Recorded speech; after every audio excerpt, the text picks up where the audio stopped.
अस्सलामुअलैकुम व्यूवर्स, हम आपका अपने यूट्यूब चैनल हानियाज़ किचन में वेलकम करते हैं। आज हम बनाने जा रहे हैं आपके लिए मज़ेदार से चिकन नगेट्स। आइए उसके लिए हमें जो जो सामान चाहिए हम सबसे पहले वो नोट डाउन करते हैं। यहाँ हमने चिकन का कीमा लिया है हाफ़ kg, आधा किलो। 2 अदद आलू लिए हैं जिसे हमने बॉईल करके क्यूब्स में कट कर लिया है। 1 अदद अंडा लिया है।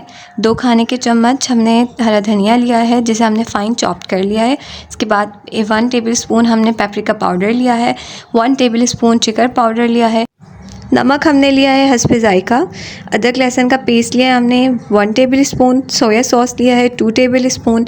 पिसी हुई काली मिर्चें लिए हमने 1 टेबलस्पून और 2 टेबलस्पून लिया है हमने कॉर्नफ्लोर। ब्रेड क्रम्स लिए हैं हमने, आपको जितनी नीड हो आप उसको यूज़ कर सकते हैं।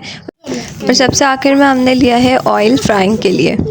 अगर आपको हमारी वीडियोस अच्छी लगा करें तो हमारी वीडियोस को लाइक करें, शेयर करें, हमारे चैनल को सब्सक्राइब करें ताकि आपको हमारी हर आने वाली वीडियो का नोटिफिकेशन बआसानी मिल जाए। और कमेंट्स में लाजमी बताया करें कि आपको हमारी वीडियो कैसी लगी।